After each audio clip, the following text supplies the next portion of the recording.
안녕하세요. 네, 다시 한번 저는 소개받은 경기도 일자리재단의 일자리연구센터의 김윤중이라고 합니다. 인사드리겠습니다. 네. 오늘 벌써 제가 생각할 때 우리 선생님들 공부는 아마 1세션에서 이미 오늘 할 만큼의 것들은 다 하신 게 아닌가. 굉장히 좋은 내용으로 우리 박사님께서 진행을 해주셨기 때문에 오늘 1세션에서 오늘 배워야 할 내용들은 오늘 용량은 다 찼다고 이제 생각을 하시면 하고요. 제가 맡은 세션은 조금 1세션과 3세션하고는 조금 다르게 어쩌면 여기 계신 많은 분들께서 저희 재단 직원분들도 마찬가지고 우리 시군에서 그 현장에서 일하시는 우리 많은 공무원분들도 이미 많이 고민해 보시고 그랬던 사항들일 것 같아요. 그래서 오늘은 좀 그런 사항들을 같이 정리해보고 고민해보고 그런 어떤 인사이트를 찾아가시는 시간이 되시기를 바라면서 이제 본격적으로 시작해 보도록 하겠습니다.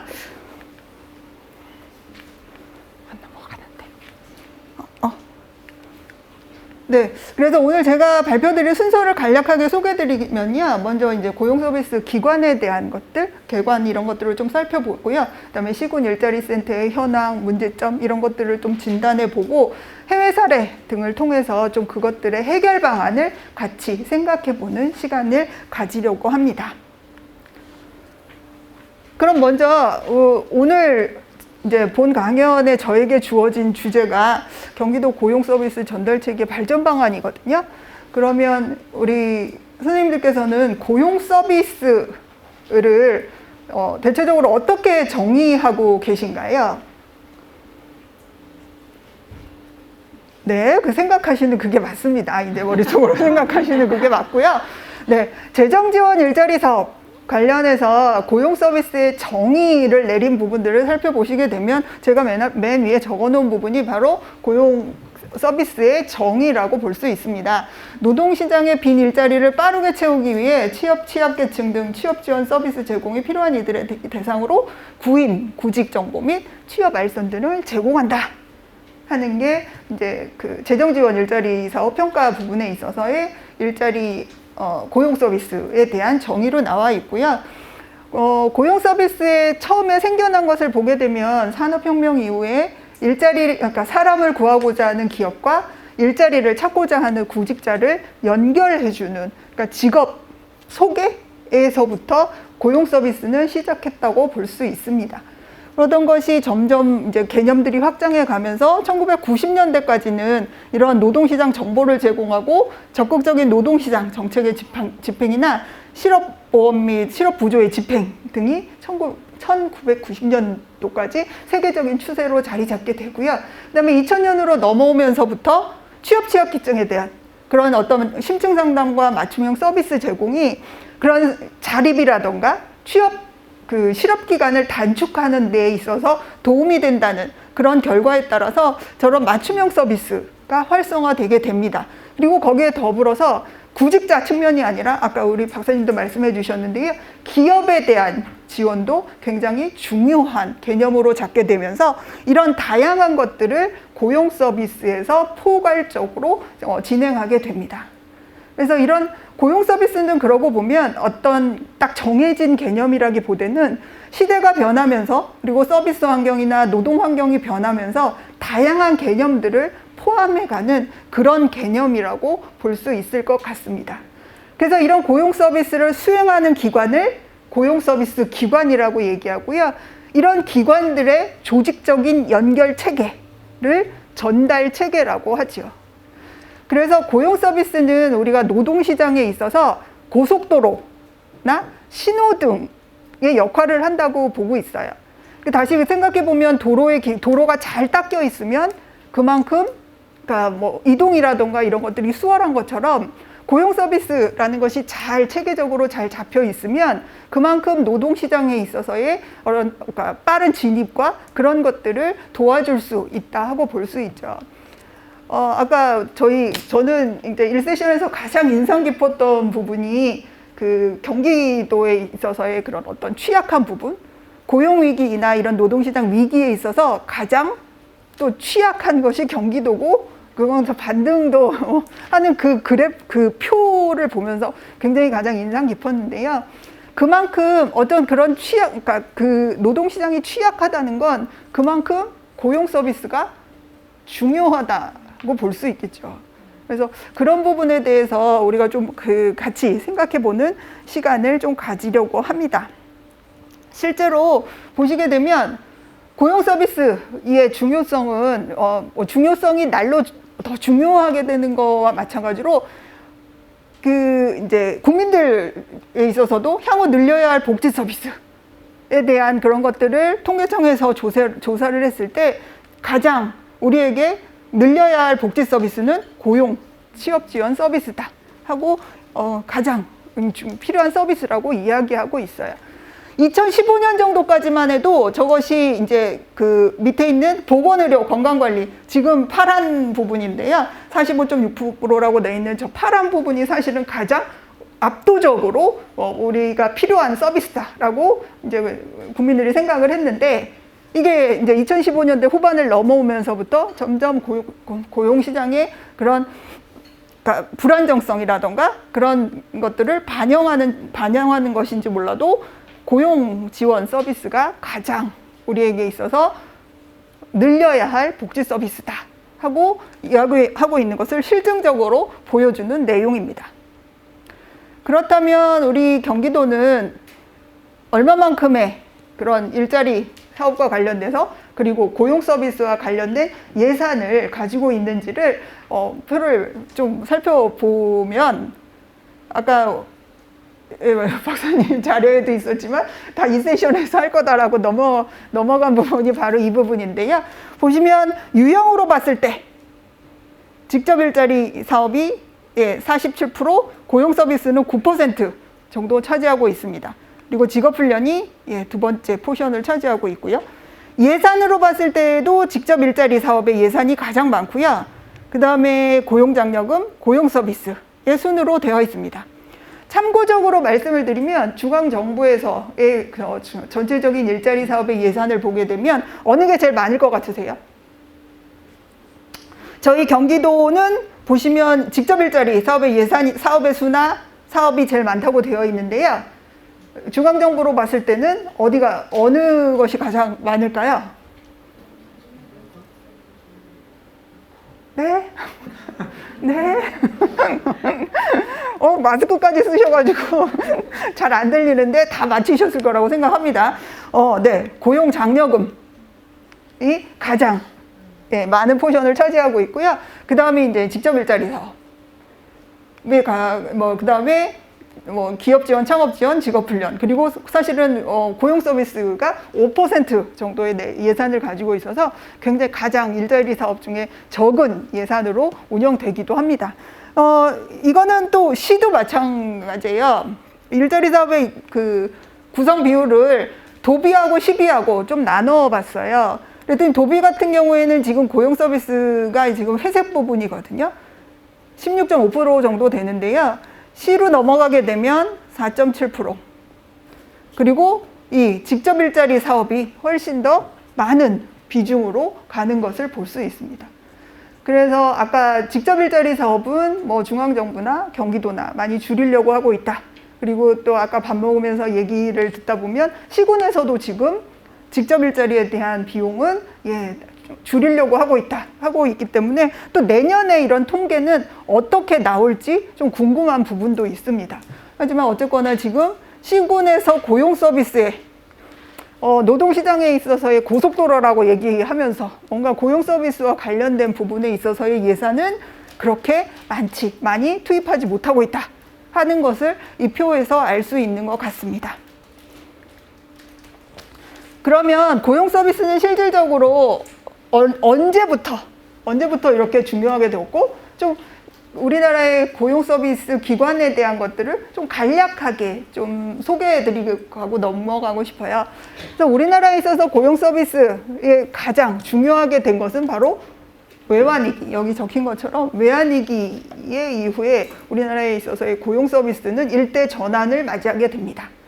그 전까지의 고용 서비스의 기조라 하면 취업 알선, 아까 말씀드린 것처럼 취업 알선, 그리고 노동관계 이런 부분에 있어서의 고용 서비스가 주를 이루었다면 1997년 외환위기를 겪게 되면서 그런 많은 실업자들이 대량으로 발생하게 되고 이들에 대한 실업급여에 대한 수요가 늘어나게 되고 그러면서 이런 시설을 확충할 필요가 생기게 됩니다. 그래서 그 전후에 고용 서비스의 차이를 살펴보는 데 있어서요. 기관의 이름에서도 그걸 유추해 볼 수가 있어요. 그 전까지는 뭐 지방노동관서라 하면 고용보험 서비스 관련된 일을 하던 곳이고요. 인력은행이었습니다. 인력은행의 상태로 고용 서비스, 지금의 우리의 이런 일자리 센터라던가 고용센터가 인력은행의 형태로 존재하고 있었어요. 그 말은 그 전까지는 어쨌거나 일을 구하기보다 사람을 구하는 것이 더 어렵던 그런 시절이라고 볼 수 있죠. 근데 그 이후에 이런 97년 외환위기를 겪으면서 우리나라의 또 그런 노동시장의 구조라던 그러니까 이런 것들이 바뀌면서 고용안정센터로 이름이 바뀌게 돼요. 그래서 이때 이제 굉장히 고용안정센터가 2018년 이제 처음 이렇게 생기게 되는데요. 1998년에 생기게 되는데 2001년, 3년 정도 만에 그 숫자가 배로 늘게 됩니다. 처음에 96개, 그래서 186개까지 늘어나게 돼요.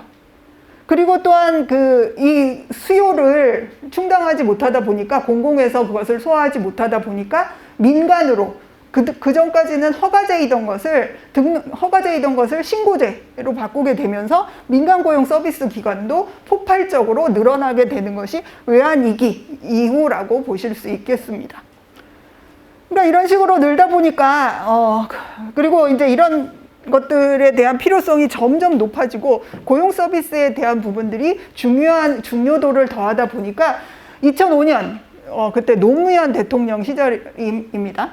2005년에 고용 서비스 선진화 방안을 마련하게 돼요.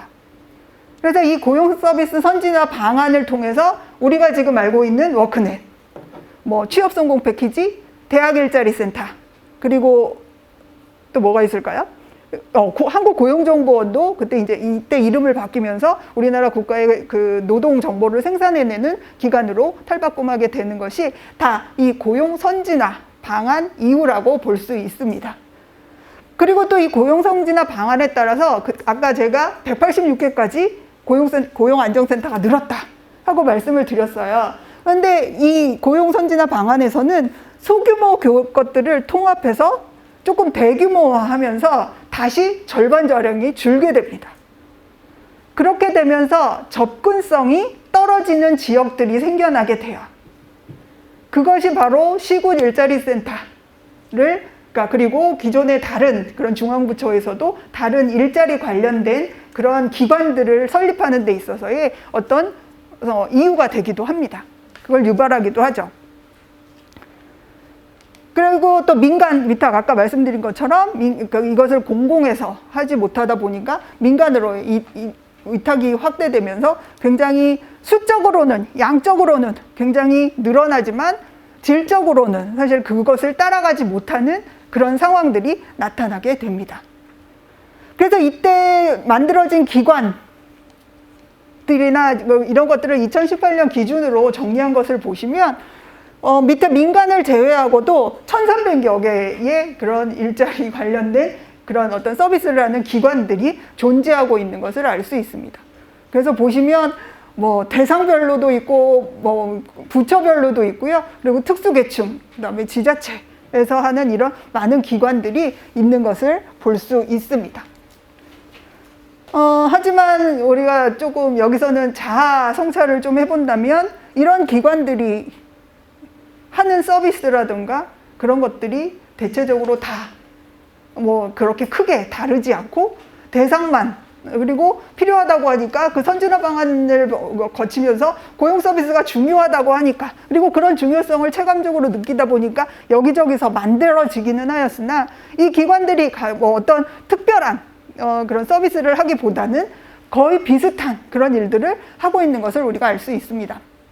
그래서 수요자 입장에서는 이런 기관들 어디에 어떤 기관이 있는지도 잘 모르고 그리고 서비스를 받기 위해서는 개인이 여러 군데를 옮겨 다녀야 하는 그런 불편함을 느끼게 되기 때문에, 그래서 이제 2014년 이런 것들을 다 하나로 묶어서 우리 원스톱 서비스가 가능하게 그 안에서 고용, 복지 이런 모든 것들을 아우르는 서비스를 하자는 차원에서 2014년 시흥시, 우리 경기도의 시흥시에서 고용복지 플러스 센터의 시범 사업을 시작으로 이제 우리가 알고 있는 고용복지 플러스 센터가 이때부터 시작되게 됩니다.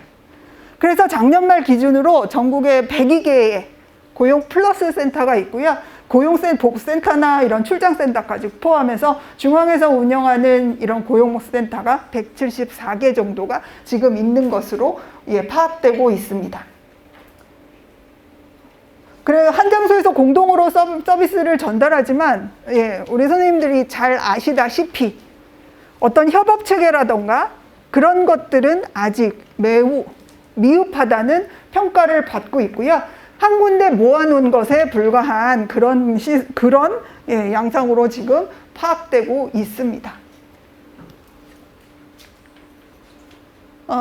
그렇다면 이제 우리나라 같은 경우에는 중앙에서 고용노동부에서 정책을 입안하고 그것을 고용복지 플러스 센터를 중심으로 이런 고용 서비스 센터가 이루어지고 있잖아요.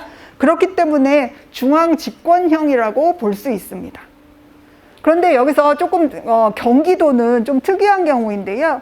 경기도는 그러니까 서울시와 경기도의 경우에는 중앙과 같은 어떤 예산이라든지 인력이라든지 그리고 전달 체계를 가지고 있다는 점에서 지방 독립형으로 구분될 수 있어요. 근데 우리가 고용 서비스에 있어서 중앙 집권형이 좋다, 지방 독립형이 좋다라고 말할 수는 없을 것 같습니다. 왜냐하면 그런 것들이 다 여러 가지 상황들을 종합적으로 판단했을 때 그런 것들을 우리가 판단할 수 있는 부분이어서 어느 것이 좋다, 나쁘다 하고 말할 수는 없지만 어쨌거나 세계적인 추세는 지방 분권화의 추세가 있는 것 또한 사실입니다. 대표적인 중앙 집권형이라고 구분되는 일본의 사례를 봤을 때도 지금 2016년 이후로는 지방 분권의 그런 흐름에 지금 동참하고 있는 추세인데요. 그런 내용은 조금 뒤에서 더 자세히 살펴보도록 하겠습니다. 그래서 이런 2016년 중앙 집권형이냐 지방 분권형이냐 하는 부분에 있어서 어느 것이 옳다 그르다 할 수는 없지만 이런 추세는 이렇다는 말씀을 드리고요. 그런데 이 지방 분권화가 전 세계적으로 그 추세가 되어가고 있고 지방 분권이 필요하다고 우리가 이야기하는 데 있어서의 가장 기본적인 전제는 각 지방마다 처한 노동시장의 상황이 다르고 그거를 유연하게 대응할 수 있는 역량 자체가 중앙보다는 지방정부가 훨씬 더 유리하다는 기본적인 전제 하에서 사실은 지방 분권화가 중요하고 그렇게 돼야 된다는 이야기겠죠. 이 얘기는 다시 말하면 지역의 욕구가 별반 다르지 않거나 근데 그런 경우는 좀 드문 것 같아요. 경기도의 사례를 봤을 때도 지방의 모든 우리 31개 시군에 각각의 처한 산업구조라든지 노동구조라든가 이런 것들을 봤을 때 처한 상황이 다르고 다 요구하는 것들이 다르다는 것을 볼 수 있습니다. 그럼 두 번째 전제, 그것에 유연하게 잘 대처할 수 있는 지방정부의 능력이 있느냐, 역량이 있느냐 하는 부분을 우리가 생각해 봐야 할 건데요. 그거는 조금 시군마다 다를 수 있겠죠. 그렇기 때문에 사실은 이런 부분에 있어서 우리가 이렇게 지방에서의 그런 유연한 대처 능력이 없다면 오히려 중앙에서 중앙 집권적으로 그것들을 더 강화해서 그 지역에 그 서비스를 펼칠 필요가 있다고 볼 수 있을 것 같습니다. 이 지방 분권화에 대한 이슈는요, 저희가 여러 문헌을 보거나 그리고 다른 해외의 사례를 보거나 그럴 때 빠지지 않고 나오는 이슈예요. 그리고 이것을 어디까지 그리고 얼마만큼의 그런 권한이나 이런 것들을 나누고 그럴 수 있는지에 대한 부분은 아직까지도 많은 그런 논란의 소지가 되고 있는 부분인데요. 하지만 중요한 것은 어쨌거나 중앙과 우리가 지방이 지금 이렇게 존재하는 상황에서 서로 어떻게 하면 상생하고 더 시너지를 낼 수 있게끔 이것들을 운영할 수 있느냐 하는 부분에 대한 고민이 사실은 굉장히 중요하다고 할 수 있죠. 그래서 오늘은 그런 것들을 조금 생각해보는 그런 시간들을 가져보도록 하겠습니다. 그러기 위해서는 우리 시군 일자리 센터에 대해서도 조금 살짝 짚어보고 넘어갈 필요가 있을 것 같아요. 우리 선생님들이 지금 보니까 시군 일자리 센터를 담당하시는 분들도 있고 또 그렇지 않으신 분들이 참석하신 시군도 있으신 것 같습니다. 그래서 아까 그 지방 선진화, 고용 선진화 방안에 따라서 많은 기관들이 생겨나게 되고 그다음에 고용 서비스의 중요성을 알게 되면서 많은 기관들이 생겨나게 됐다고 말씀을 드렸는데 그런 과정에서 우리 경기도 시군 일자리 센터도 생겨나게 되죠. 그리고 처음에 이런 단순 알선 중심에서 벗어나 도민의 고용 가능성을 높일 수 있는 다양한 프로그램을 종합적으로 제공하겠다 하는 아주 야심찬 계획을 가지고 출발을 하게 됩니다.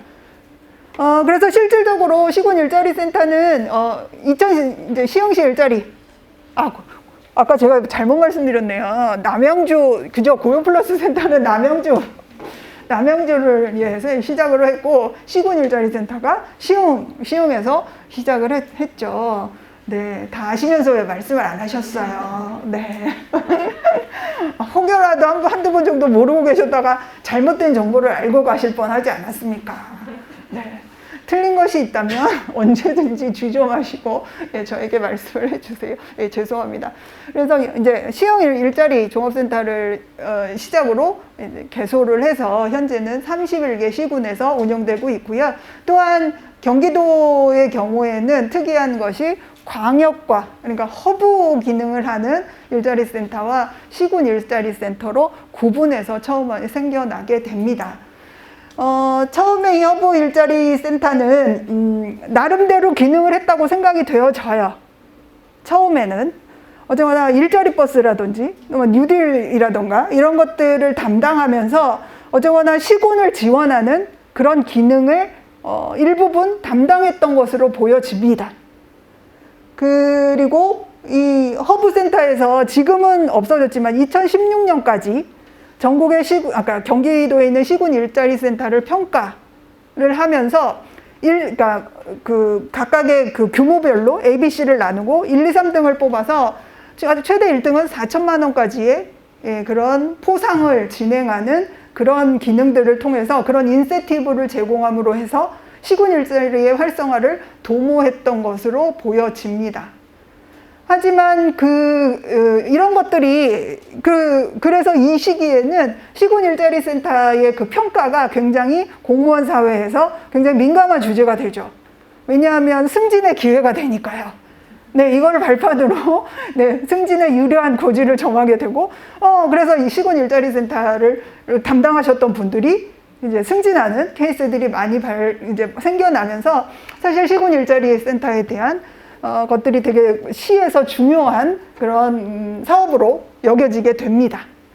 그런데 이거에 또 이러다 보니까 경쟁이 생겨나는 거죠. 어떻게 해서든지 4천만 원을 받기 위한 그런 경쟁이 치열하게 되다 보니까 일부 상담사 선생님들께서 그러니까 그 불법적인 방법으로 이런 실적을 쌓는 일들이 발생하게 되고요. 그리고 그러면서 공교롭게도 그 시기에 경기도에서 하고 있었던 이 허브 기능이 경기도 일자리 재단으로 넘어오게 됩니다. 그 이후에는 조금 그래서 시군 일자리 센터가 좀 각자 도생의 길로 들어서게 되는 것 같아요. 네. 그런 부분들에 있어서 시군 일자리 센터가 어쨌거나 타 광역 지자체의 벤치마킹을 하는 아주 중요한 그런 고용 서비스 사례로 벤치마킹을 하는 사례로 자리매김을 하기도 하지만 그 이면에는 또한 이러한 한계점을 가지고 있었던 것들이 이제 시군 일자리 센터의 좀 약간 히스토리 정도라고 볼 수 있을 것 같습니다. 그래서 현재 시군 일자리 센터는 어떻게 운영되나 제가 이제 이 발표안을 준비하면서 제가 일자리 지원팀에 부탁을 드려서 관련 내용들을 조금 정리해 봤어요. 그래서 아까 ABC는 이제 시군의 규모에 따라서 지금 구분이 되어 있는 부분이고요. 전체 31개 시군 중에 16개 사가 위탁사가 운영을 하고 있고요. 그 다음에 15개 시에서는 직영의 형태로 현재 운영되고 있습니다. 보시면 A가 이제 인구 40만 이상의 가장 큰 규모의 도시들인데요.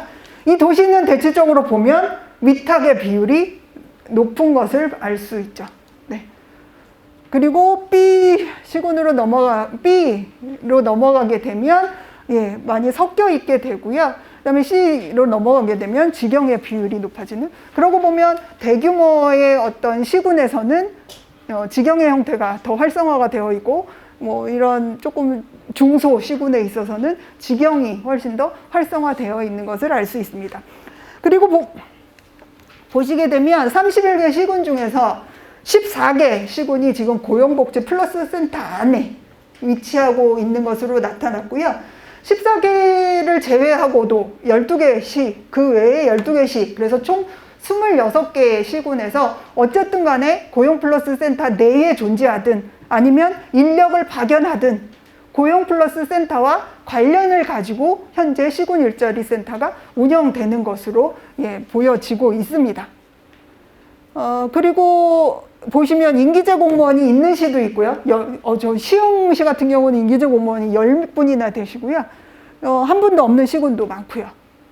그리고 동사무소 같은 게 제가 이제 이번에 이 조사를 한 거는 8월 말 기준이라면 제가 2019년 10월 달에도 똑같은 조사, 제 연구를 진행하면서 똑같은 조사를 했을 때 하고 많이 좀 인력 구성들이 바뀐 것을 좀 볼 수 있어요.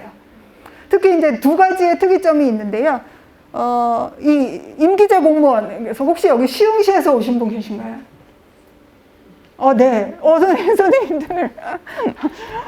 시흥시에서 혹시 이렇게 임기제 공무원이 제가 기존에 2019년에 파악했을 때 2명이었거든요. 2명인데 지금 현재 10명이 됐잖아요. 이렇게, 임기제 공무원을 늘리신 어떤 이유나 그런 게 있을까요? 혹시 아시면 아시는 대로 좀 말씀해 주실 수 있겠습니까? 저희가 작년 7월에 임기제 공무원을 7명 임용을 했고요. 그 이유가 기간제 선생님들로 운영을 하다 보니까 1년 11개월 정도면 다시 이제 1년 11개월 정도면 또 이제 기간 만료로 더 이상 근무를 못하게 되니까 어떻게 보면 시 입장에서 보면 전력 상실인 거예요. 왜냐하면 이제 되게 기술이 고도화돼 있으신 분들이 더 이상 저희 시스템을 못하시게 못하는 되니까. 상황이 돼서 과장님께서 예전에 일자리 센터 팀장도 하셨고 지금도 과장님을 하시다 보니까 이 구조를 너무 잘 아셔서 계속 인사팀을 설득을 해서 일단 저희는 세일팀도 저희 과에서 운영을 하고 있는데 세일팀에 있는 분들은 여가부하고의 협의가 잘 이루어지지 않아서 일단은 보류를 했고 일자리 센터부터 7분 앞에 기간제 선생님들로 구성됐던 7분 창구에 상담사 선생님들을 저희가 임기제로 그러니까 이렇게 돌리신 거구나. 주민센터에 계신 분들은 아직까지 기간제 신분으로 계시고 일단 종합일자리센터에 민원 창구에 계셨던 분들부터 임기제로 전환을 한 거죠. 그래서 작년에 갑자기 7명이 확대가 된 거예요. 네. 고맙습니다. 임기제 공무원, 말씀하신 대로, 이런 어떤, 저희가 여기서 논할 사항은 아니기 때문에 상담사 선생님들의 신분이나 이런 부분들은, 이제 넘어갈 부분인데요. 오래되신 분들은 사실은 임기제를 더 선호하셨던 것 같아요. 제가 이제 연구를 진행을 하면서 많은 상담사 선생님들을 만나봤을 때, 경력이 오래되신 분들은 그런 무기계약보다는 자기 경력에 맞는 그런 대우나 처우가 임기제 공무원 이쪽이 더 좋다고 하셨고, 그런 면에 있어서 굉장히 시흥시의 사례는 또 굉장히 모범적인 사례라고 보여지는 것 같습니다. 그리고 제가 이제 조금 이건 여담인데요. 2019년 연구를 진행하면서 그때 광명시가 굉장히 이제 직업상담사 선생님들로 하여금 굉장히 핫한 도시였어요. 그리고 그때 직업상담사를 뽑는 데 있어서 경쟁률이 거의 10몇 대 1까지 가는 그런 시기가 있었는데요. 그 시기가 바로 이제 광명시에서 직업상담사 선생님들을 공무직으로, 그러니까 무기계약으로 전환한다는 소문이 돌면서 많은 선생님들이 그 광명시를 노렸던 그런 시기가 있는데요.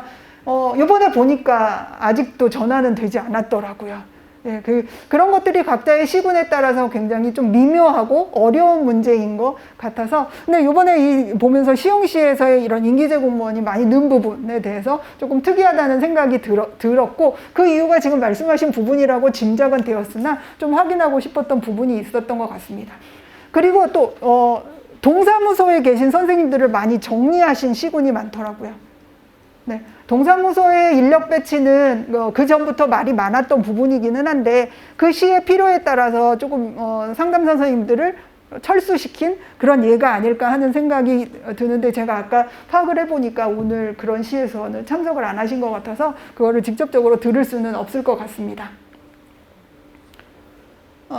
그리고 그래서 보시면 되면 지금 그래서 현재 임기제 공무원이 29명, 그리고 직업상담사가 561명, 그리고 이 중에 58.6%인 329명은 동사무소에 근무하시고 있는 것으로 나타났습니다. 그래서 좀 비교를 해보면요. 2018년에 624명, 2019년에 607명, 2022년에 590명, 이런 식으로 조금씩 규모가 약간 축소되고 줄어들고 있는 걸 알 수 있어요. 그래서 이 590명 중에서도 위탁사에서 운영하는 일자리 센터보다는 직영으로 운영하고 있는 일자리 센터에서의 인력의 감소의 규모가 좀 더 큰 것을 좀 볼 수 있었습니다. 그래서 운영과 관련된 부분 조금 살펴봤고요. 연령대 분포는 보시면 대부분이 지금 50세 이상인 것으로 드러나 있고요. 주민센터의 경우에는 60세 이상이 절반 이상을 차지하는 것으로 보여지고 있습니다. 그리고 센터를 이용하는 구직자의 교육 수준을 살펴보시게 되면 고등학교 졸업 이하가 70%를 조금 안 되는 것을 알 수 있고, 읍면동의 경우에는 중학교 졸업 이하가 41.8%. 그리고 구직자의 취업 의지를 살펴봤을 때는 보통 이상,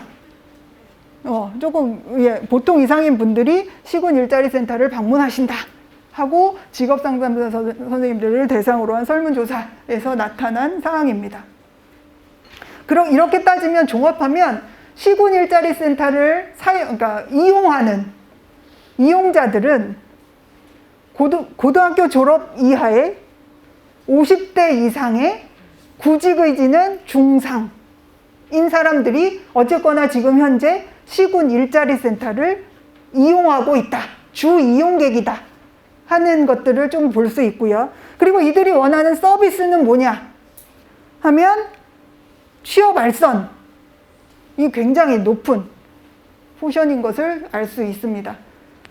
그 외에 진로상담, 직업훈련, 구직스킬 이런 것들은 그렇게 크지는 않아요. 그런데 이것들을 위치해 있는 센터별로 살펴보게 되면 읍면동 경우에는 이런 취업 알선의 비율이 굉장히 더 높고요. 그 다음에 이런 단독 일자리 센터나 고용복지 플러스 센터 안에 있는 부분들은 사실 다른 부분에 있는 니즈도 약간 존재하고 또 있는 것으로 보여지고 있습니다. 그 다음에 그 상담 선생님들의 업무 비중, 이건 어떻게 보면 일자리 센터의 업무 비중하고도 같은 얘기가 되겠죠. 그걸 살펴보시게 되면 마찬가지로 취업 알선, 이 앞에 거는 현재이고요. 뒤에 거는 적정하다고 생각되는 비율. 약간의 차이는 있지만 그렇게 크게 다른 부분은 없는 것으로 보여집니다. 근데 이제 이 행정인데요. 행정은 지금 하고 있는 이 상담 선생님들 굉장히 행정이 많다 하고 생각하고 있는 부분인데, 이 뒤쪽에서 살펴보시게 되면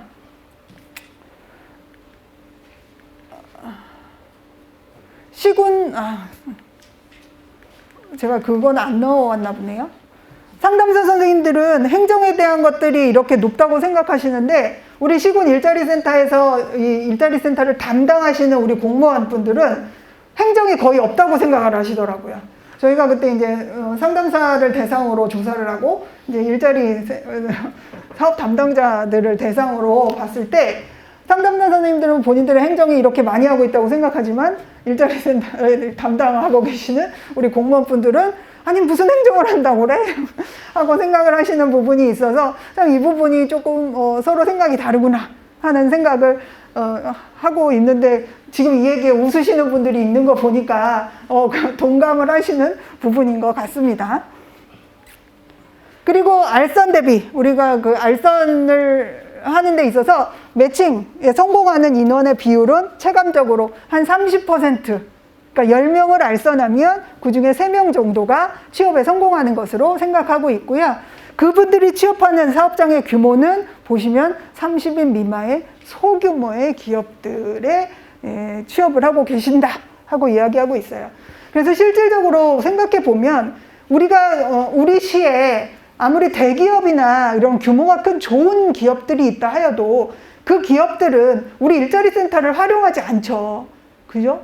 그 공채라던가 그 자체적인 방법으로 그 사람을 충원하고 그러지 사실은 저희 일자리 센터를 활용하지는 않는다. 그리고 또 이 코로나가 퍼지면서 이런 30인 미만의 기업들의 그런 상황이 좋지 않아지면서 그런 일자리의 구인 수요조차도 굉장히 많이 줄었다. 그렇기 때문에 굉장히 어려움에 처해 있다 하는 것들이 현재 일자리 센터에서 토로하시는 그런 문제점인 것 같습니다. 그래서 취업 직종도 그러다 보니까 보건 아까 50세 이상의 고졸 이하 취업 의지는 높은 이분들이 가실 수 있는 직종은 사실 이런 조금 생산직, 보건경비, 단순 노무 이런 것들에 치중하고 있는 것들을 좀 볼 수 있고요. 특히 여기서 조금 읍면동에서의 우리가 조금 살펴볼 수 있는 것은 공공근로, 이 단독 일자리도 그렇고 공공근로에 대한 부분이 조금 높은 것을 알 수 있었습니다.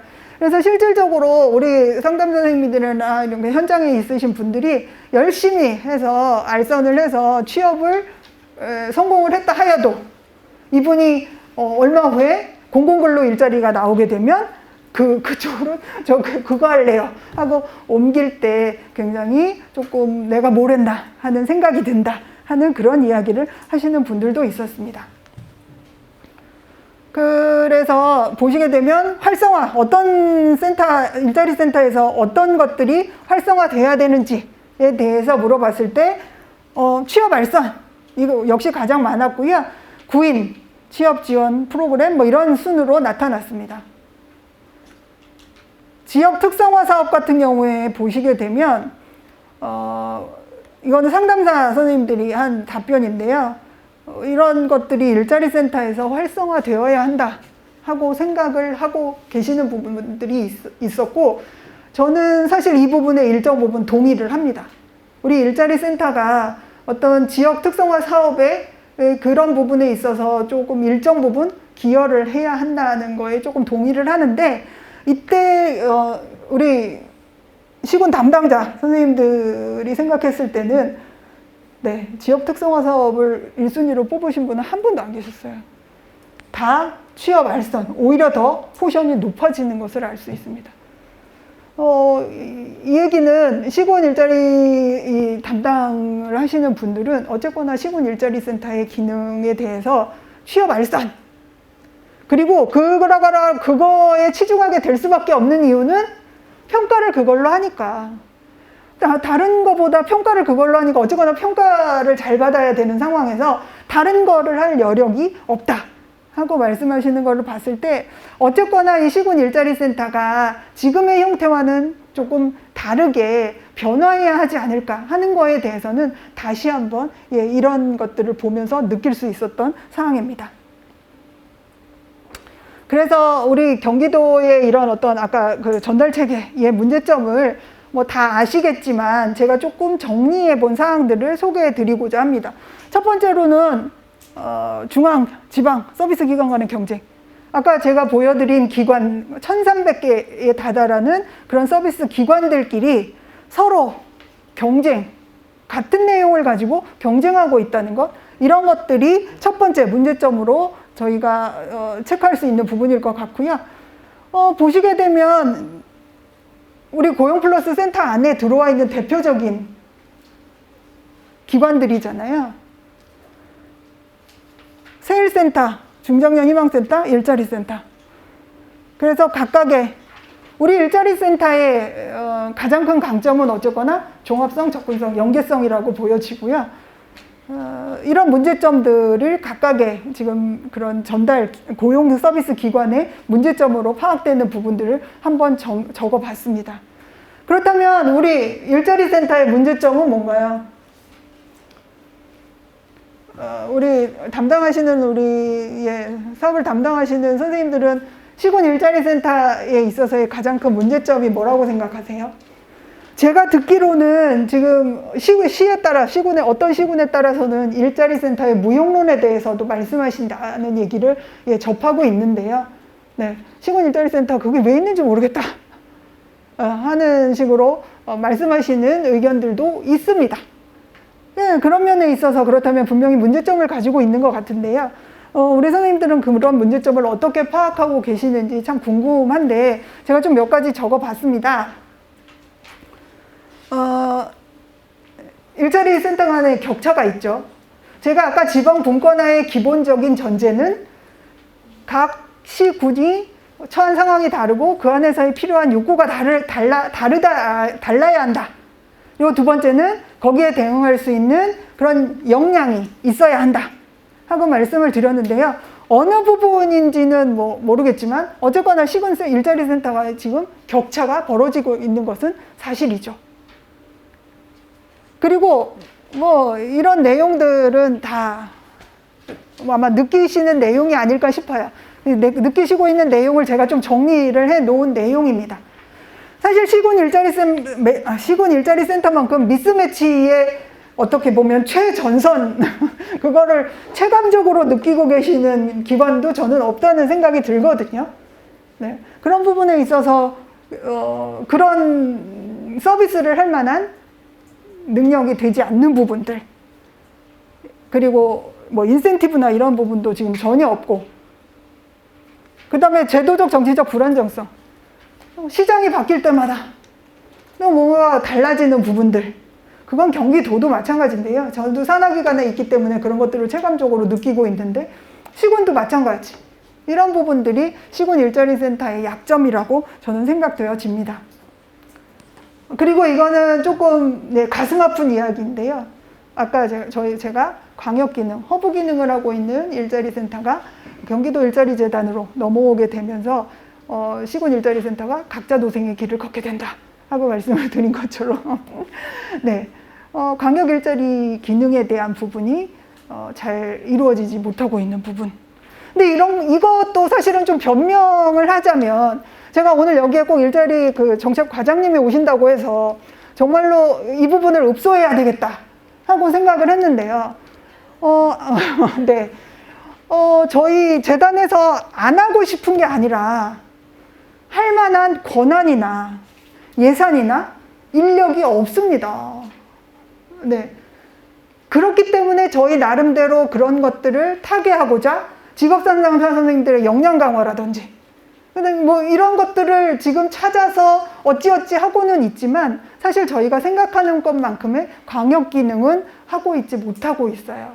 오히려 시군 일자리 플러스 센터에 고용 플러스 센터에 들어가 계시기 때문에 오히려 저희 경기도보다는 고용 플러스 센터와 더 접점이 현재 더 많으신 상황이고, 또 문제는 저희 일자리 재단과 고용 플러스 센터의 접점이 없다 보니 이러한 것들 유기적인 이런 전달 체계가 잘 돌아가지 않고 있는 부분들이 현재 저희가 가지고 있는 경기도의 전달 체계의 가장 큰 문제점이라고 파악할 수 있겠죠.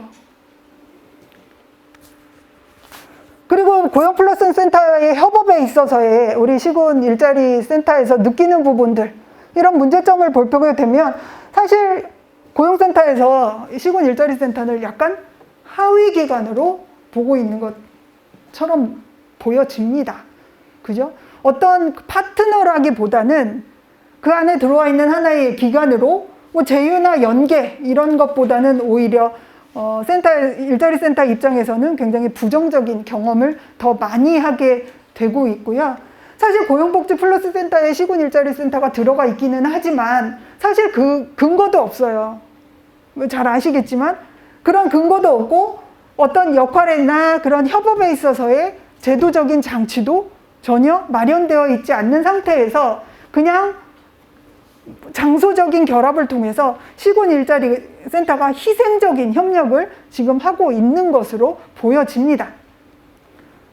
이런 부분은 앞으로 충분히 그러니까 앞으로 지속적인 노력을 통해서 빨리 개선해 나가야 되는 부분이라고 보여지고요. 그렇다면 이제 이런 것들을 어떻게, 그래서 해외 우리보다 먼저 이런 것들을 고민한 해외 사람들은 이런 것들을 어떻게 개선해 나가고 있는지에 대해서 조금 살펴보려고 하는데요. 먼저 미국의 사례입니다. 미국의 같은 경우에는 연방정부는 재원을 지원해요. 그리고 고용보험이라던가 고용서비스의 책임은 주정부에서 맡지만 전적으로 지역에서의 고용서비스는 지역인력투자위원회라는 어떤 협의기구를 통해서 여기에 일임을 하고 있습니다. 그래서 지역인력투자위원회는 그래서 주정부가 지역의 원스톱 센터라는 우리의 고용센터와 같은 개념의 센터를 운영하고 있고요. 이 안에서 주정부는 실업보험이나 고용서비스에 대한 것들을 담당하고 있고 그 이외에 지역에서의 필요한 고용서비스는 지역인력투자위원회라는 것을 중심으로 이런 것들을 기획하고 마련하고요. 그 하위의 파트너 기관들은 그것들을 실질적으로 수행하는 형태로 지금 미국의 그런 고용 서비스는 이루어지고 있습니다. 그래서 미국의 그 잡센터에 가게 되면 먼저 핵심적인 서비스라고 할 수 있는 우리 코어 서비스라고 하는데 이거는 누구나 가서 받는 거예요. 처음에 가면 핵심 서비스에 먼저 받게 됩니다. 그런데 이거 가지고 부족한 사람은 심층 서비스, 인텐시브라고 하는 서비스를 받게 되고 그 심층 서비스 가지고도 모자란 사람은 아까 이런 직업훈련이나 이런 맞춤형 서비스로 넘어가는 단계로 되어 있어요. 그래서 제가 아까 지역인력투자위원회가 전적으로 책임을 지고 지역의 고용 서비스를 하고 있다 하고 말씀을 드렸는데요. 굉장히 핵심적인 기관이라고 할 수 있습니다. 이런 것들을 지역인력투자위원회에서 담당하게 돼요. 근데 지역인력투자위원회에 있어서 중요한 그 구성을 보게 되면 여기에 가장 많은 구성원은 어디서 담당하실 것 같으세요? 공무원? 교육계? 경영계에서 절반 이상을 참여하게 됩니다. 그 지역의 고용 서비스를 담당하는 데 있어서 그거의 가장 핵심적인 기관이라고 할 수 있는 지역인력투자위원회에 있어서의 구성 중에 절반 이상은 경영계에서 담당하게 되고요. 회장 또한, 책임자 또한 경영계에서 담당하는 것으로 되어 있습니다. 그래서 이 지역인력투자위원회는 아까 그 잡센터의 운영기관이라던가 그런 그 지역의 모든 것들을 담당하는 아주 핵심적인 기관이라고 할 수 있어요. 다음은 호주의 사례인데요. 호주는 굉장히 우리나라에서 많은 정책들을 개발하거나 그럴 때 벤치마킹을 많이 하는 나라입니다. 왜냐하면 호주는 선진국 중에서 조금 후발주자예요. 그래서 미국이나 유럽에서 먼저 이런 것들이 고민이 이루어지고 그 다음에 그걸 보고 호주가 벤치마킹을 해서 그런 거 새로운 제도들을 만들어내고 저희 같은 나라에서 호주의 사례들을 굉장히 많이 벤치마킹을 하는 나라 중에 하나인데요. 호주는 센터링크라는 이름을 가지고 있는 고용 기관이 있고요.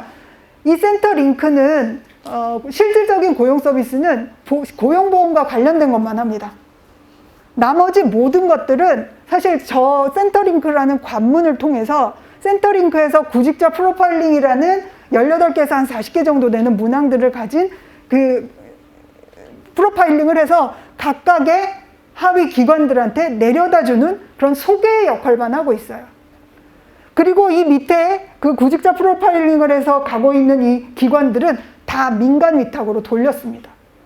그래서 실질적으로 OECD에서는 이러한 구조를 전례 없는 혁신적인 변화다 하고 이야기하고 있을 정도로 굉장히 고용 서비스에 있어서의 민간에 위탁하면서 어떤 경쟁적인 부분, 그걸 통해서 시너지를 내고자 하는 굉장히 특이한 케이스의 어떤 고용 서비스 모형이라고 보여집니다. 그래서 구직자 프로파일링을 통해서 구직이 준비된 자, 한 전체 중에 한 53%, 절반 이상은 그러니까 기본적인 서비스로도 각자 주도적으로 자기의 취업을 할 수 있는 그런 대상자이고요. 그 다음에 어느 정도 취업이 어려운 자, 그리고 정말이지 맞춤형 서비스가 필요한 취약계층은 한 15% 정도로 보고 있습니다. 그래서 구직자 유형의 단계가 높을수록 더 많은 위탁 비용을 주고 또한 평가에 있어서 가중치를 다르게 하는 방법으로 이런 어떤 체리피킹이라던가 그런 것들을 크리밍이라던가 이런 것들을 좀 방지하고 있는 사례가 호주의 사례로 보여집니다. 독일 같은 경우에도 지자체와 연방공단이 같이 하지만 주도는 지자체에서 하고 있고요. 대상을 또 앞에서 우리 미국이나 호주와 같이 연방노동공단에서는 그냥 자기 스스로 할 수 있는 사람에게 실업보험과 함께 그런 어떤 주도적인 할 수 있는 방법들을 가르쳐주는 그런 정보를 안내하는 수준의 것을 한다면 지자체에서 이런 실업 1년 이후 취업하지 못한 장기 실업자나 이런 취약계층에 대한 서비스를 하고 있는 것으로 보여지고 있습니다. 그리고 운영자회, 그러니까 두 기관이 운영자회라는 것을 운영해서 우리 지금 고용플러스 센터 안에서도 그 회의 같은 것들을 운영해서 하신다는 이야기를 들었는데요. 그런 거죠. 그런 것들을 통하는데 여기는 그것이 굉장히 실질적으로 잘 운영되고 있으면서 그 지방에서 하고 있는 직업센터의 어려운 점이라든가 이런 것들을 그러니까 연방노동공단에서 서포팅 해주는 역할로 이런 것들을 운영하고 있습니다. 그리고 또한 고용노동공단에서는 마나임이나 이런 데에다가 대학교 수준의 그런 서비스 인력 양성 기관을 둬서 한 해에 한 500명 정도의 인력을 배출하고 있는데요. 다른 나라에서도 유학을 올 정도로 굉장히 탄탄한 커리를 가지고 있고요. 실질적으로 여기를 졸업하게 되면 직업센터에 취업을 하게 되는데 제가 독일에 가볼 기회가 있어서 이 잡센터를 가보려고 했는데요. 잡센터는 아무나 들어갈 수가 없어요. 우리는 사실 아무나 들어갈 수 있잖아요. 근데 거기는 예약을 하고 가지 않는 이상은 잡센터에 들어갈 수 없는, 그리고 굉장히 그 상담사 선생님들의 지위라든가 급여는 높지 않대요. 급여는 높지 않은데 지위라든가 이런 것들이 굉장히 높은 것을 알 수 있었습니다. 그 다음에 일본 사례입니다. 일본 사례 보는 동안 포인터는 고치도록 하고요. 일본은 우리나라의 고용플러스 센터 이름이 헬로워크예요. 너무 깜찍하지 않습니까? 헬로키티가 연상되면서 되게 깜찍하다는 생각이 드는데요. 일본은 제가 아까 서두에 조금 말씀드렸는데 아주 중앙집권형이다 라고 말씀을 드렸어요.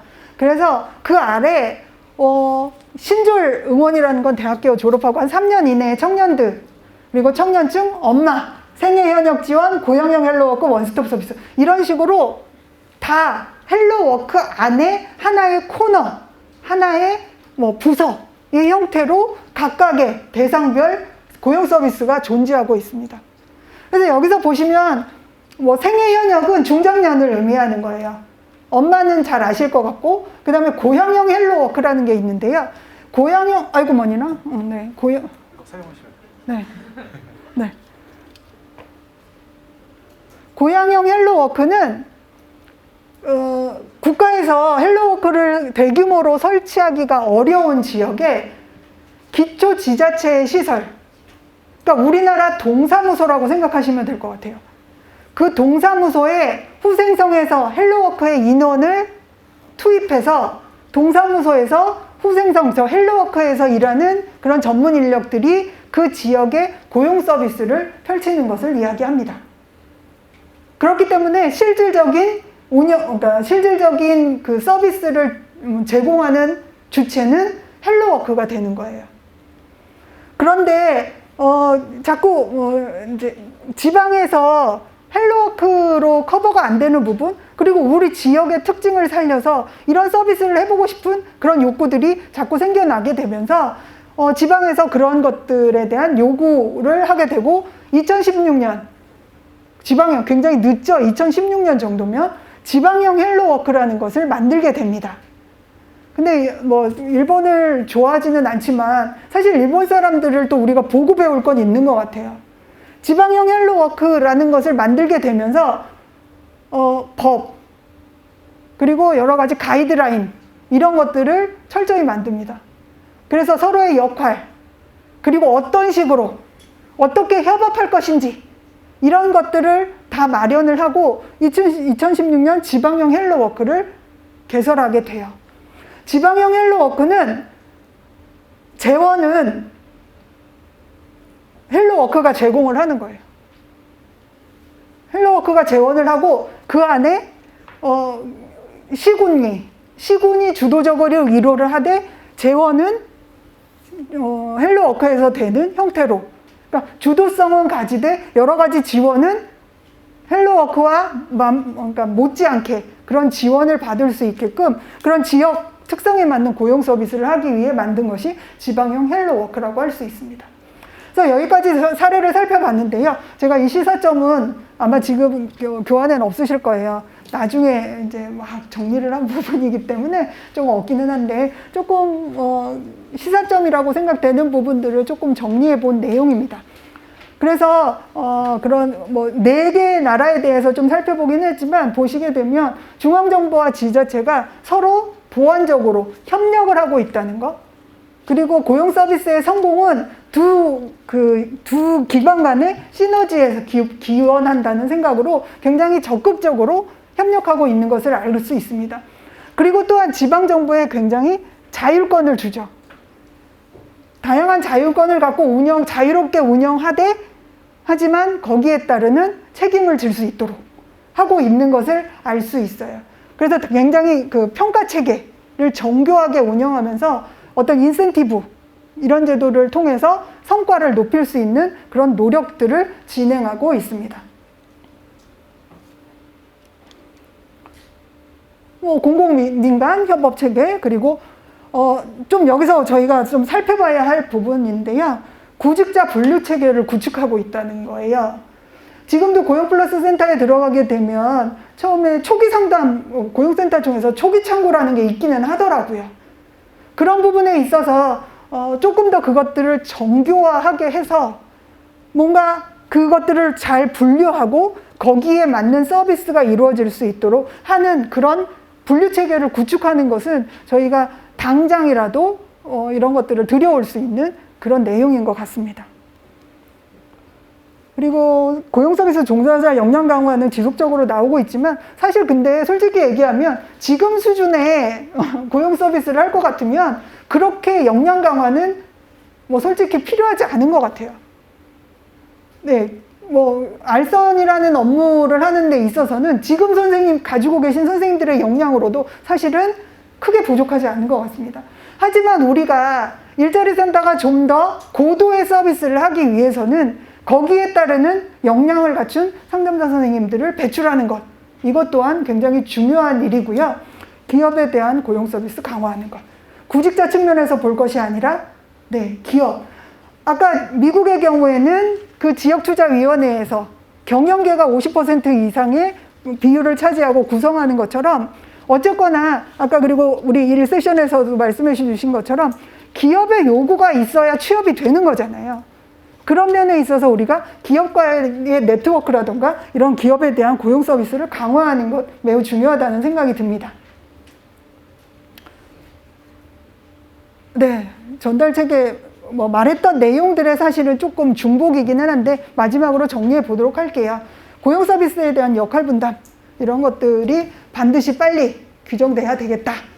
그래서 우리가 어떤 희생적이고 그냥 하위 기관이 아니라 지역에 맞는 고용 서비스를 하기 위한 기관이 되기 위해서는 이런 부분들이 규정이 되고 장소적 결합을 다음에는 물리적인 결합들 이런 것들이 필요하겠다.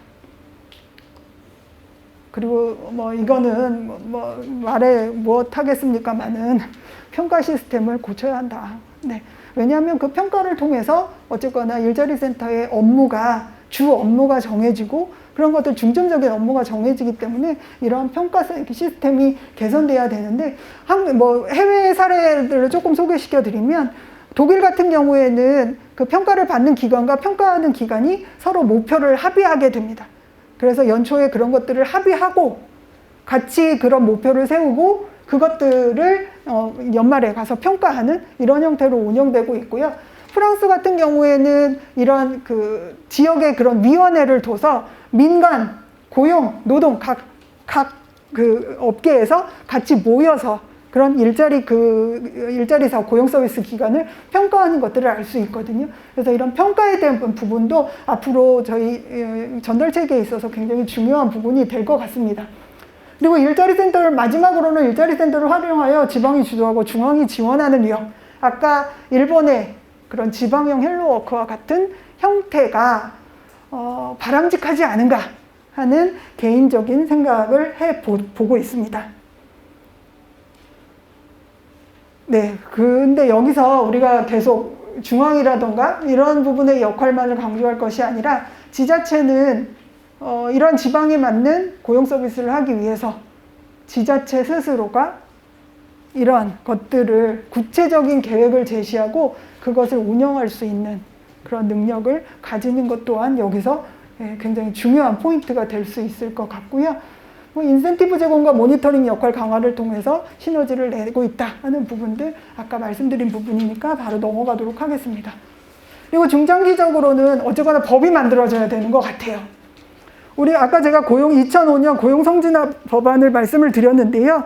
그 이후에 고용 서비스와 관련된 어떠한 체계적인 이러한 노력이나 그러니까 노력이나 그런 계획은 현재 지금 15년이 넘었나요? 17년 정도가 됐는데 그 이후에 사실 나온 게 없어요.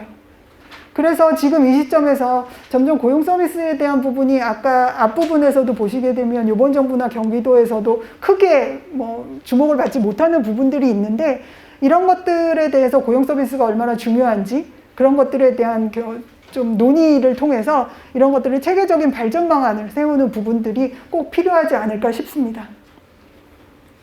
그 다음에 대상의 표적화는 아까 프로파일링 말씀드렸잖아요. 근데 시군 일자리 센터에서 많은 분들이 반대하시기도 해요. 시군 일자리가 취약계층을 대상으로 일자리 서비스를 한다는 거에 대해서 사실 반대하는 시군도 굉장히 많으시더라고요. 하지만 그런 해외 사례나 이런 역할 분담으로 봤을 때 시군에서 우리가 지방 분권화에 있어서 우리가 표적으로 삼아야 할 그런 대상은 취업취약계층이 맞는 것 같습니다. 그래서 이런 부분들에 대한 표적화도 한번 저희가 고민해 봐야 될 것 같고요. 이런 식으로 할 수 있을 것 같습니다. 그리고 서비스 전문화 말씀드렸고요. 마지막으로 좀 이 부분 말씀드리고 마치도록 할게요. 광역과 기초 간의 시너지 확대. 그래서 저희가 그런 역할들을 할 수 있는 그런 것들에 대해서 지속적으로 고민하고 향후에는 조금 브릿지 역할을 할 수 있는 그러니까 중앙정부와 시군의 어떤 교두보가 될 수 있는 서로 그런 것들을 할 수 있는 브릿지 역할을 할 수 있도록 지속적으로 좀 고민하고 그런 권한이라던가 그런 것들을 좀 요구하고 싶은 생각이고요. 그 다음에 현재 하고 있는 내용이라서 잘 아실 거예요. 그리고 제가 오늘 아마 들어오시면서 그 경기도 시군별 주요 고용 지표 관련돼서 아마 제공해 드렸는데요. 앞으로도 이렇게 좀 시군에서 필요로 하는 어떤 자료들을 생성해 좀 저희 부서도 좀 힘을 기울일 생각을 가지고 있습니다. 그래서 관련돼서 뭐 좀 이런 것들에 대한 것들을 고민해 보고 싶다 하시는 분들은 연락을 주시면 통계 자료가 있는 한도 내에서 아시겠지만 사실 중앙 단위의 통계 자료는 많지만 사실 경기도 단위의 통계 자료도 그렇게 많지 않거든요. 그렇기 때문에 있는 자료 한에서 같이 고민하고 제공해 드릴 수 있도록 노력하도록 하겠습니다. 그래서 좀 마지막으로 지금 뭐 중앙정부와 지자체, 광역이 어떻게 이런 역할 분담이라던가 전달 체계를 가져갈 것인지에 대한 것들을 정리한 내용이고요. 앞에서 얘기했던 내용이니까 한번 읽어보시면 좋을 것 같습니다. 그리고 뒤에 있는 거는 뭐 앞으로 기술 진보에 따라서 고용 서비스에 있어서 좀 어떻게 우리도 변화할 수 있는지에 대한 내용들을 정리한 내용이고요. 이것도 한번 읽어보시면 도움이 되실 것 같습니다.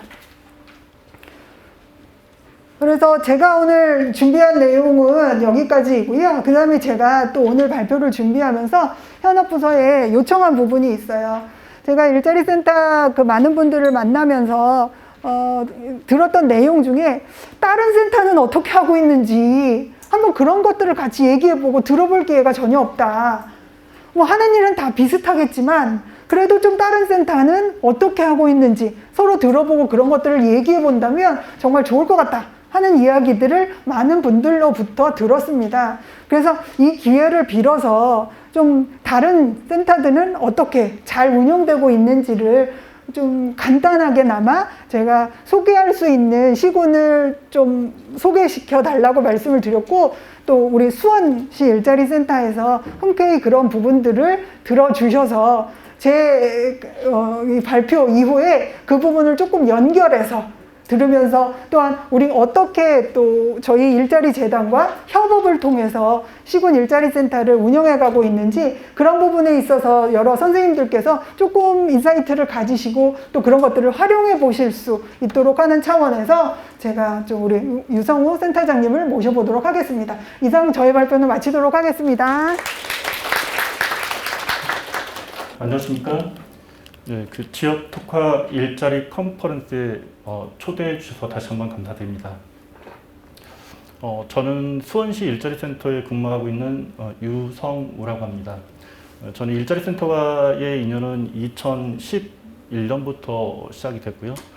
2011년도에 지금 방금 많이 말씀이 들었던 시흥시 종합 일자리센터에서 지금 저희 사수였던 분도 오늘 와서 같이 참여하고 계시는데요. 근무를 했었고요. 그 다음에 2012년도에는 용인시 일자리센터에서 근무했고 2013년부터 지금까지 수원시 일자리센터에서 근무하고 있습니다. 그리고 이 내용 관련으로 해서 저희가 그 요청을 받았는데 저희가 그 혜택을 경기도 일자리 재단으로부터 너무 많은 것을 받아서 한 번은 제가 그 정중하게 거절했는데 두 번은 거절을 못하겠더라고요. 그래서 그 명절 전부터 계속 고민하고 해서 이렇게 준비를 했습니다.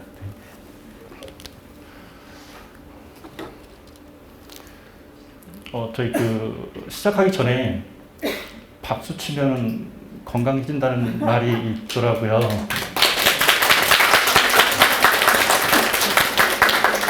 실은 오늘이 제 둘째 딸 24번째 생일이거든요. 축하한다고 박수 한번 부탁드리겠습니다. 네, 저 오늘 저녁에 돌아가서 함께 축하해 주셨다고 전해드리겠습니다. 네.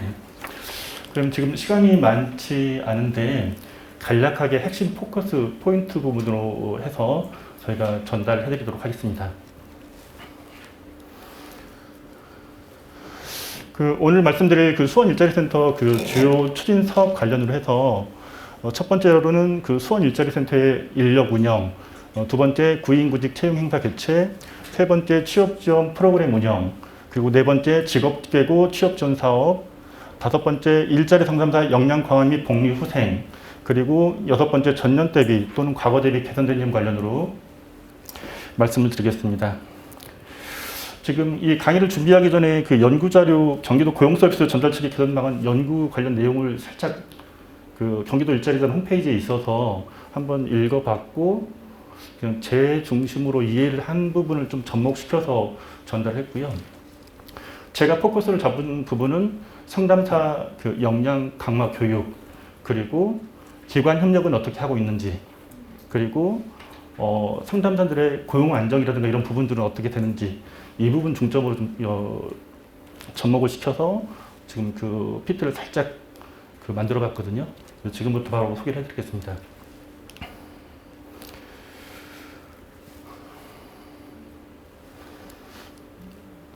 봅시다. 이거. 저희 수원 일자리 센터는 지금 현재 그 주 제니엘 민간 위탁으로 2014년부터 현재까지 근무를 하고 있는데요. 지금 그 수원시청 본청에 7명, 고용복지 플러스센터에 3명, 그리고 동주민센터 일자리 상담실 25명, 그리고 수원 델타플렉스에 1명, 그리고 왼쪽 끝쪽에 저희 끝자락에 일자리 카운슬러를 하고 있는데, 이분들 같은 경우는 그 일자리 카운슬러는 수원시 새100 일자리 사업에 소속되어 있고요. 특이사항은 이분 중에서 직업계고에 파견되어 있는 8명은 워크넷을 활용하지 않습니다. 네, 순수하게 그 아이들을 지원하는 쪽으로 포커스 접근하도록 좀 되어 있는 부분이 약간 좀 다른 부분이 있습니다. 그 진행되는 가운데 좀 설명을 또 다시 한번 해드리겠습니다. 그리고 그 하단에 수원시 일자리 정책과 일자리 팀 공무원 성명이라고 되어 있잖아요. 사실 저희가 운영하는 데 있어서 가장 중요한 그 기본 주춧돌이 되고 있는 부분이고요. 또 저희 같은 경우는 오늘 같이 동행했지만 그 담당 주무관이 그 행정직 공무원이죠. 주무관이 5년차 같이 근무를 하고 있어요. 예, 그렇게 하면서 저희 상담사 한 분 한 분들에 대해서 이해를 하고 있고, 특이 사항이 생겼을 때 그분의 보호자 역할을 해주는 그런 부분들이 있습니다. 그리고 조금 더 말씀드리면 고용복지 플러스센터와도 상당히 신뢰관계가 형성이 되어 있어요. 이게 어떻게 되냐면 2014년도 말, 2015년도 즈음에 우리 경기도 평가지표 있잖아요. 그때 이제 그 모니터링 교육이 있었는데 잠깐 한 5분만 이야기하자라고 해서 그 지표를 다 보여드렸죠. 그 당시에 상담사 한 분이 알선 몇 건 했는지 혹시 아시는 분 있나요? 평가지표에. A그룹이 3,000건이었어요. 수원 고용센터, 이렇게 하면 안 될지 모르겠는데 거기가 1년 동안 알선을 몇 건 할까요? 5,000건이에요. 5,000건. 전 상담사가. 이해되시나요? 고용센터한테 깜짝 놀라더라고요. 아무튼 이제 그때부터 지금까지 담당 주무관들과의 신뢰관계가 형성되어 있고요. 그리고 노동부가 지금 하대한다고 그랬잖아요. 2014년도까지 그랬어요. 2014년도까지. 그런데 2015년도부터는 이제 물론 그 본부 차원은 또 다르겠지만 서로 약간 그 서로 존중하는 그런 신뢰하는 그런 관계로 지금 가고 있어요. 조금 더 벗어나서 뭐 워크넷을 사용하는 기관들이 많잖아요. 트레일센터, 수원에는 뭐 8달 세일, 영통 세일 등등등 여러 기관들이 있잖아요. 기관들 간의 분쟁이 거의 없어요. 거의 없는 그런 구조다라는 거. 제 주장에 의하면. 네네. 그 일자리 박람회를 예전에는 4번까지 했는데 지금은 상하반기 2번 진행하고요. 그러니까 기관 협력은 어쩌면 뭐 이미 다 하고 있는 걸 수 있긴 한데, 기업 섭외할 때 네트워크 기관이라든가 협력 그 기관들 있잖아요. 같이 섭외를 해요. 그리고 적격자 알선을 하는데 저희들이 워크넷 구인 등록 번호가 있는 구인 정보를 다 공유를 해요. 기관마다. 그래서 적격자 알선 하시도록 다 전달하고 있고요. 그리고 조금 수원시 같은 경우는 그 기관들 간의 관계가 좋은 편이라고 그랬잖아요. 2016년도 즈음에 그 일자리 정책과에서 1박 2일 워크숍을 가면 그 세이스터 그 상담사분들하고 다 같이 갔어요. 그리고 이제 일을 하다 보면은 워크넷을 같이 사용하다 보니까 또 이렇게 좀 그 해결해야 될 부분들 있잖아요. 또 아다르고 어다른 거거든요. 네, 그런 부분들에서 이제 좀 많이 헤어졌던 그런 부분들이 있었다라고 생각합니다. 그리고 기관 협력 사례로는 2019년도에 경기도 일자리 재단에서 운영하신 거죠. 그러니까 2019 경기도 수원시 중장년 일자리 박람회를 수원 컨벤션 센터에서 진행을 했는데, 아무래도 경기도 일자리 재단하고 같이 저희가 지원을 하게 되면 그 규모라든가 이런 부분들이 매우 다르더라고요. 그다음에 그 시민들께서도 도민이시죠. 엄청 많은 분들이 오셔서 이제 운영을 같이 했던 그런 사례들이 있습니다. 그리고 이 외에도 그 경기지청 강소기업 청년 온라인 채용 박람회라던가 아니면 그 IBK 기업은행에서 같이 요청을 해서 운영했던 사례들이 있습니다. 이거는 소규모 채용 행사이고요. 5개에서 6개 기업 참여하는 그런 행사들이고요. 그다음에 상설 면접, 동행 면접인데 그 하단에 보면 그 지금 상담사 역량 강화 교육이라고 돼 있잖아요. 그러면 예를 들어서 이제 상설 동행 같으면은 그 경기도 일자리자들에서 구직서류 클리닉 교육을 혹시 해주신 거 알고 계시나요? 네, 저희 자료 찾아보니까 다 내용들이 다 있더라고요. 결과 보고 찾아보니까. 그리고 또 한국고용노동연구원에서 그 면접 코칭 관련으로 해서 저희들이 이제 또 교육을 계속 받고 있었고요. 그 단기 취업 지원 교육 관련으로 해서는 지금 계층별로 여성, 고령자, 청년, 신중년 하는데 지금 상담사 역량과 교육이라고 해서 그 재단 교육 운영 강사 초빙이라고 돼 있잖아요. 이게 저희가 이제 과거에 일자리 재단에서 교육을 진행하시는데 매우 괜찮은 강사님들을 많이 초빙을 해주세요. 이분 참 괜찮겠다 해서 저희 그 계층별 직업 교육 강사로 초빙을 해서 그 운영을 했던 그런 사례들도 많이 있고요. 또 하단에 기관 협력이라고 있는데 이제 노사발전재단도 있고 그 수원 시니어 클럽 있잖아요. 그 기관들의 그 인프라가 장난이 아니잖아요. 네, 내일 같은 경우도 저희가 그죠? 그 신중년 관련으로 교육 진행하는데 이제 그 재단 강사 초빙을 하는데 강사가 오시는 게 아니에요. 그 기관이 오는 거예요. 예, 그 기관이 오는 겁니다. 네, 그런 부분이 있어서 저희가 초빙해서 운영을 하고 있고요. 그 청년 희망 드림 프로그램이라고 되어 있는데 저희가 이제 4주 그 집단 상담도 진행하면서 개별 상담 진행하는데 하단에 그 상담사 역량 강화 교육이라고 해서 경기도 일자리 재단 미래 신직업 신사업 전문가 과정이라고 얼마 전에 수원에서 운영했었잖아요. 혹시 그 질문 많이 하던 남자분 혹시 기억하실까요? 네, 기억합니다. 네네네. 그분이 이 교육 담당자세요. 그리고 이번에 교육 과정 중에 또 메타버스 관련도 실제 체험할 수 있는 그런 부분들 많이 교육해 주셨잖아요. 근데 그분 이야기에 의하면 이론 교육은 들으셨는데 그 실습을 해보시지 않으셨다고 하더라고요. 근데 정말 좋은 기회가 되고 뭐 저도 물론 참여했었습니다만 매우 좋은 기회가 되었습니다. 그리고 중장년 취업 지원 관련으로는 그 상담사 역량과 교육은 그 한국농률협회 비대면 교육 전문가 과정을 들었는데 이게 중요한 게 뭐냐면 코로나 상황이 되면서 그 오프라인에서 대면에서 비대면으로 바뀌었잖아요. 저희 상담사가 이 교육에 참여해서 그 온라인 교육하는 거를 그대로 벤치마킹을 해서 단기 교육이라든가 이런 교육들 운영을 계속 해왔어요. 단기 교육이라든가 관련 교육들을 그렇게 해왔고 이 부분은 시에서 저희 일자리 센터에 상담사별로 개별 지원되는 그 예산이 있어서 그 경력을 활용해서 교육을 받아서 저희들이 직접 좀 운영을 했습니다. 네.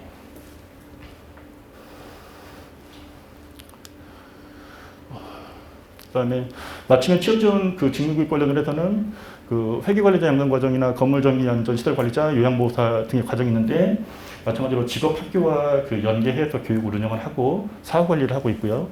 그 다음에 하단에 보면 노사발전재단 경기센터 저희 걸어서 한 5분 10분 거리에 있거든요.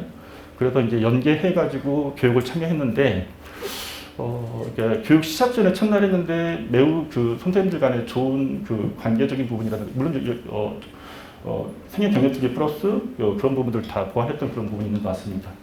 그래서 매우 도움이 많이 되었던 사례입니다. 물론 매번 다 잘 되는 건 아니고요. 네, 그렇죠.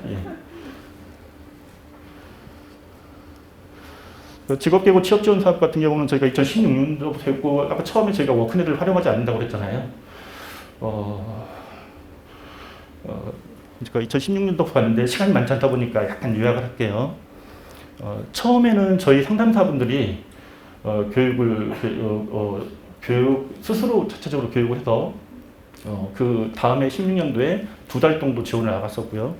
그 다음에 17년도에 민간이 타고 해서 이제 6개월 정도 진행이 됐고 그 후로는 이제 그 학교에서 더 확대 요청을 해서 세일 사업을 했는데 여기 이분들에게 말씀드리는 게 뭐냐면 앞에 데이터 있잖아요. 처음에 교육할 딱 하루 교육이에요. 딱 하루 하는데 이 친구들이 뭐냐면 이건 숫자다. 이걸 숫자에 연연하지 마라. 그죠? 어쨌든 결과는 나중에 결과가 어떻게 되냐면 최근에 금융강도권, 한국은행, 그다음에 그 졸업생 지원해서 삼성전자, 그다음에 한국전력 등등등 이런 취업 사례들이 나와요. 예, 더 많은 사례들이 있거든요. 그러니까 이런 사례들이 좀 별도로 있어요. 그러니까 저희들은 이분들이 운영되는데 지원을 하는 거죠. 그 일자리 지원팀에서는 제가 지원하는 그런 역할을 하고 있습니다.